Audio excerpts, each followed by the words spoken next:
বন্ধুরা কেমন আছো? আজ আমরা নবম ও দশম শ্রেণীর যেই গল্পটি নিয়ে আলোচনা করব সেটির নাম হচ্ছে নিরীহ বাঙালি। রচনা করেছেন রোকেয়া সাখাওয়াত হোসেন।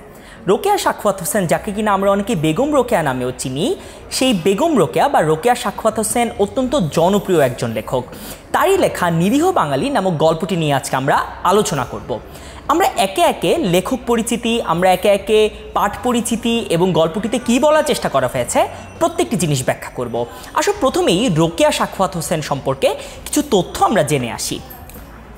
রোকেয়া সাখাওয়াত হোসেনের একটি ছবিও তোমরা পাশে দেখতে পাচ্ছ।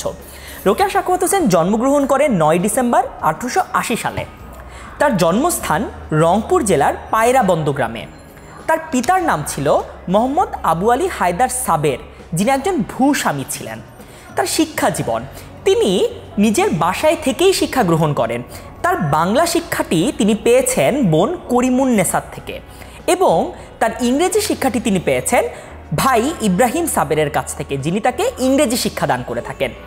তার স্বামী, যার তথ্যটি অত্যন্ত ইম্পর্টেন্ট, যার নামটি মনে রাখা অনেক ইম্পর্টেন্ট, কেননা রোকেয়া সাখাওয়াত হোসেনের জীবনে অনেক বেশি তিনি অবদান রাখেন এবং পরবর্তী সময় তিনি যে নারী জাগরণের অগ্রদূত হিসাবে পদার্পণ করেছেন, সেক্ষেত্রে তার স্বামীর অনেক মোটিভেট তাকে করেছিলেন বা অনেক অনুপ্রেরণা তাকে দিয়েছিলেন।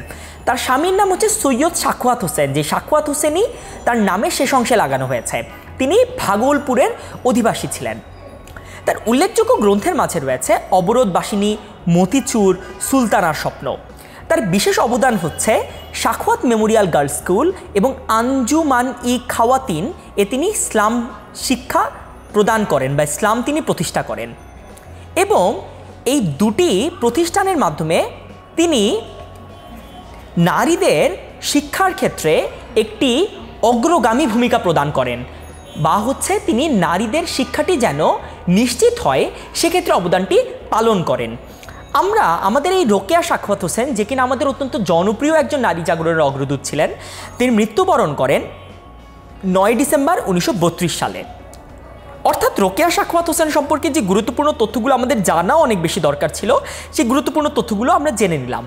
পরের ভিডিওগুলোতে আমরা আলোচনা করব যে রোকেয়া সাখাওয়াত হোসেন আসলে কি কি বলার চেষ্টা করেছে, অর্থাৎ পাঠ পরিচিতি সম্পর্কে আমরা আলোচনা করব এবং গল্পটির ভিতরে আসলে তিনি কি বলার চেষ্টা করেছেন সেটিও আলোচনা করব এবং একই সাথে সবশেষে আমরা একটি সারমর্ম প্রদান করব।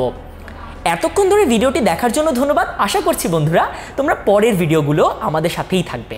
ধন্যবাদ সবাইকে।